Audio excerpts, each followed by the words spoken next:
अगली खबर की ओर। राहुल गांधी ने मणिपुर के थौबल से भारत जोड़ो न्याय यात्रा शुरू की, लेकिन राहुल गांधी की भारत जोड़ो यात्रा शुरू होने के दिन ही उनकी पार्टी में टूट हो गई और महाराष्ट्र के बड़े नेता मिलिंद देवड़ा ने पार्टी छोड़ दिया और शिवसेना शिंदे गुट को ज्वाइन कर लिया। राहुल की यात्रा पर निशाना साधते हुए बिहार बीजेपी के प्रदेश अध्यक्ष सम्राट चौधरी ने कहा कि कांग्रेस पार्टी समाजवादी नेताओं को बर्बाद करने का काम कर रही है। सम्राट चौधरी ने कहा कि राहुल गांधी को माफी यात्रा निकालनी चाहिए।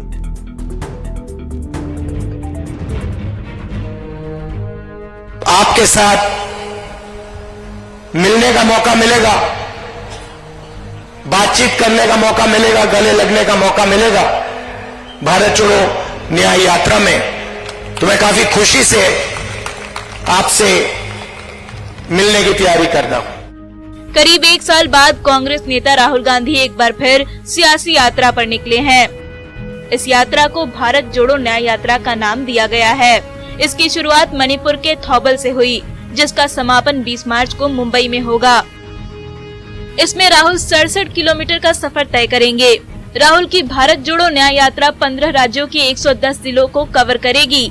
माना जा रहा है कि लोकसभा चुनाव के पहले कांग्रेस को मजबूत करने के लिए राहुल गांधी दोबारा यात्रा पर निकले हैं।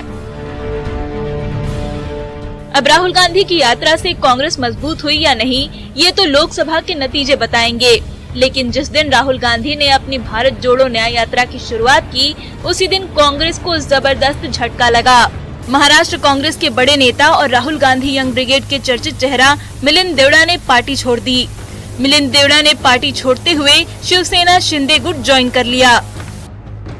लोगों ने मुझे फोन करके कहा है कि मिलिंद जी, हम आपके नेतृत्व में एकनाथ जी के साथ हम उनके हाथों को मजबूत करना चाहते हैं। राहुल की यात्रा पर बिहार बीजेपी के प्रदेश अध्यक्ष सम्राट चौधरी ने बड़ा हमला बोला है। सम्राट ने कहा कि राहुल ने ऑर्डिनेंस पार कर लालू प्रसाद का राजनीतिक करियर समाप्त किया और कल नीतीश का भी राजनीतिक भविष्य बर्बाद कर दिया है।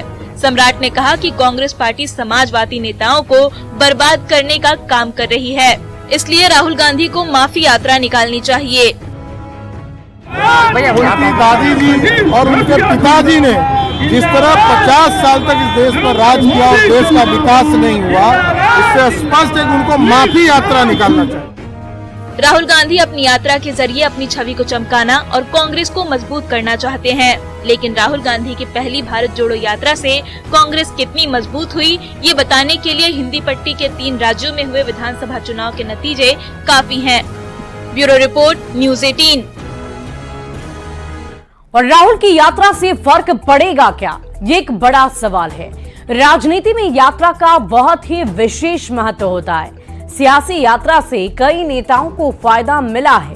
आम लोगों से मिलने का मौका उन्हें मिलता है, उनसे रूबरू होने का मौका मिलता है, आम लोगों की समस्याओं को जानने का भी मौका मिलता है। और यही वजह है कि राहुल गांधी यात्रा पर हैं। लेकिन बड़ा सवाल है कि राहुल पहले भी तो यात्रा कर चुके हैं, पहले भी उनकी तरफ से भारत जोड़ो यात्रा की जा चुकी है। लेकिन पहली यात्रा के बाद कई राज्यों में जब विधानसभा के चुनाव हुए तो उसमें कांग्रेस की हार हुई है। हालांकि कुछ में जीते भी। तो सवाल तो यही है कि क्या मोदी के चेहरे के सामने इस यात्रा से कुछ हो पाएगा। एक तरफ इंडिया अलायंस में एकजुटता की बात होती है, वो एकजुटता नजर नहीं आती और यात्रा पर यात्रा की जा रही है, लेकिन उसका भी कोई प्रभाव जनता पर नजर नहीं आ रहा है।